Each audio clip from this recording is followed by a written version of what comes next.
somebody is saying about conversion. I don't want to get into too much into this. This is a controversial subject. Conversion never elevates people. I have seen enough. It is only a political game. Understand? Political game. Many of my disciples ask me, Swamiji, should I convert to Hinduism? Should I convert to Hinduism? I said, no, we don't believe in conversion. We believe in transformation. Conversion is an ugly thing. Very ugly thing. We believe in transformation. Inside our ashram, we have an ashramite who was a pastor. Was a pastor in Karunananda is here? No, she is not here. She was a pastor in Divine Science Church. She was a very senior pastor. She asked me, should I convert? I said, no. And I have Swamis who are Christians and Muslims. How many are going to do BSP? The brahmachari who is going to conduct BSP is a Christian. And I have enough of Muslim Swamis, brahmacharis. I said, we don't believe in conversion. We believe in transformation. Conversion is an idiotic political game. You understand? See, if you have a big mass, you can have your voice on politics. And every year 4,000 crore missionaries are pumping into India because by 2012 they want 51% of India to be Christians. So I feel, see, if you are really interested in doing service, do service. Why should you convert? It's a complete political game. And not only that, people come and tell, no, because of caste system we are converting. And if your neighbor house is burning, you will start stealing whatever you can. Either try to put off the fire or keep quiet, we will put off the fire. Who are you to come and steal things when a house is burning? Of course, we had few problems and we are working it out. And using and abusing, especially in the West. See, West Christian missionaries have projected our India as a where click into any missionary's website, they will show only kids with empty plate. India means nothing but kids with empty plate and the snake charmers. No, really. That's why they project India. And whole our Vedic tradition is considered as an evil cult. That is the word they use to popularize or tell about us. It's just nonsense. What do we see? We are so broad. Even now, because you asked, I said. Otherwise, if somebody comes and asks me, Swamiji, they are doing all this nonsense, what reply you give? It's okay. Whoever wants, they do their karmas. We never resist. It's never in our blood. We always feel. Not only we gave them our place, food, took care, and we have even allowed them to convert our own people. I always feel we don't have a problem with anything. I always tell people, Muslims who are not entering into terrorism, Christians who are not doing conversion are our own brothers. We don't have a problem. They are our own brothers. Only when idiots try to attack us. See, we always tell, you also live happily, I will also live happily. See, you took birth in that family, live there. I took birth in this family, let's live there like this, that's all. There are very wonderful organizations. Some of the Christian and Russian Orthodox Church and Greek Orthodox Church don't believe in conversion. They don't believe in conversion. Very wonderful organization. We keep a very good relationship with them. Whenever I get a chance, I never miss visiting their churches. Never miss inviting them to our organization. Let's live in the same way how we took birth. Intensify, that's all. Whatever you are doing, intensify. That's all. If I want, I could have converted at least 1 lakh people. I said, no, foolishness. Who cares? It's nonsense. We don't believe in conversion. What to do? It's a political game going on. Without going to school, how did you complete your engineering? That's a very funny thing. I don't want to tell you all these secrets.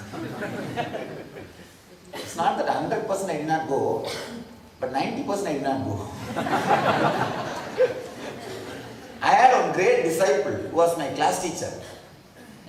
In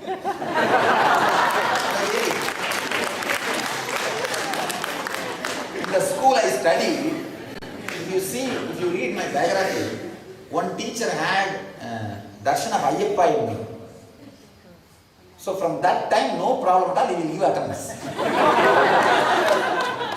He will give attendance.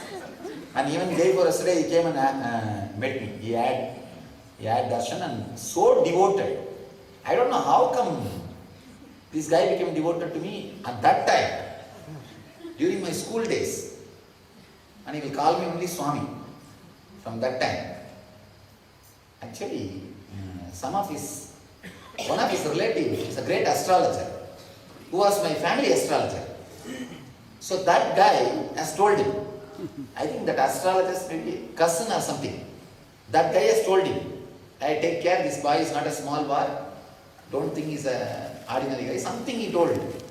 Because of that, that teacher had a great respect for me. And I never have to go to school, never have to attend the examinations, nothing. It's a great freedom actually. And college also I had same here some disciples. Somehow it happened. Maximum 10% only I'll attend the class, but somehow I'll pass the examinations. My awareness, depth of my awareness was so sharp. Every year I'll have a problem, bare minimum attendance only I'll have. If I know I fulfilled the maximum attendance I managed, next year onwards, never ever I will put my head towards the direction. I'll be sitting inside the hostel, but I will not go to the college. If they ask, I'll tell, what do you want? Attendance. It's already done, go. And same examination also. I'll answer only for 40 mark. Not 1 mark more than that. Exact pass mark I'll answer and come out. And finish. But somehow finally in the final exams, I did little well and got even distinction. I was really surprised. And will never touch the book. I'll never touch the book. I don't know how you will believe. After finishing the examinations only, I suddenly realized 2-3 subjects I did not even buy books. I did not even buy books. Went to the class and sat and whatever I heard in the class, and moreover it used to be boring, to tell you honestly. Really, too simple, too boring. And even though teachers will be boring, even they will not know if you ask something logically. Poor fellows, whatever they memorize, they come and shout in the class. And if they miss one sentence, if they forget, they will start from that one.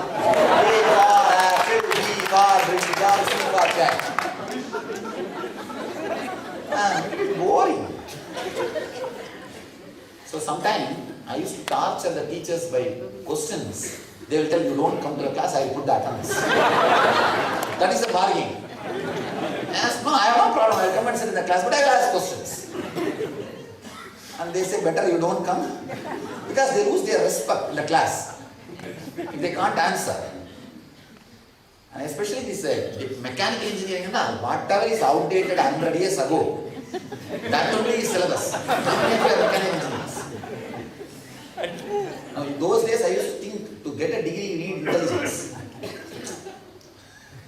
Now I realize you don't need anything. But I had a lot of fun studying. You can imagine, visualize me going to one's class and sitting. What would have happened to the poor guy? And you should know, after enlightenment, after the mission started, the same college, they invited me and I took classes for all the teachers. 7-day class. For all the staff attended. I think 3 years ago, 5 years back, when we started the mission, we have videograph. All the staff attended. Whoever tortured me, I took revenge on him. I stand outside. Where are we going today? I started giving homework. Start writing about the chakra, 20 lines. Anyhow, now we got on our own university. Some of you might have known that one International Vedic Hindu University, which is 19-year-old, the chairman, the founder and chairman, they become very old and they are not able to. So they hand over that university to us. Now we are running the university. According to American statistics, there are 8,000 universities. I am the youngest chancellor. In that country they call it chairman. Here we call chancellor. Why is women in the olden, treated so badly during those days and not allowed?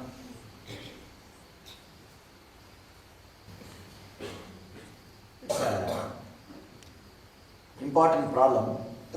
There's one more question, one from a female.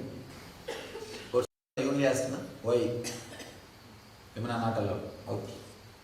Anyhow, let me answer this question, this problem once for all. I am nobody to criticize why those temples they are not allowing or they are allowing. I am nobody. I have no right to criticize. I have no right to interfere what they are doing. But in all our temples, we run 30 temples around the world. In all our temples, we allow women in all days. I don't believe about this. According to me, in those days you need more meditation, more devotion, because physically, mentally you are a little low. So you need more meditation to bring you up. So I don't have a problem.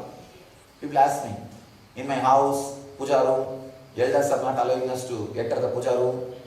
We feel guilt to enter the puja room during the days. I tell them, keep one of my photograph in your puja room. Go into the puja room even during those days. If some gods ask you, you tell them, I came to see my Swami. That's all. If they are angry, let them be angry. Don't bother. Tell them I came to see him. If you want, you turn the other side.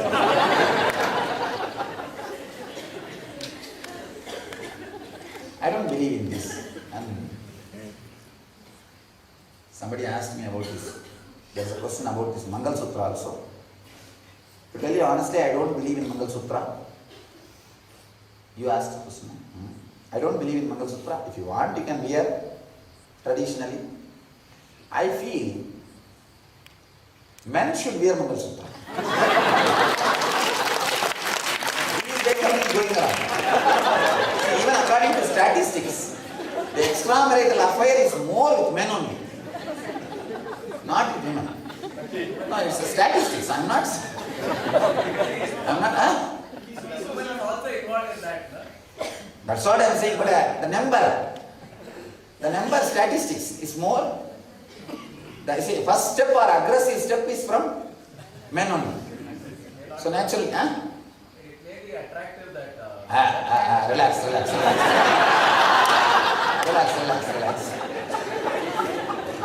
Relax.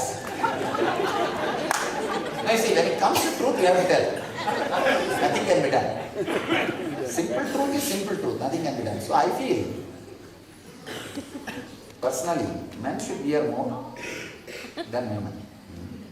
Anyhow, I can't change the whole thing, but I can at least change few people.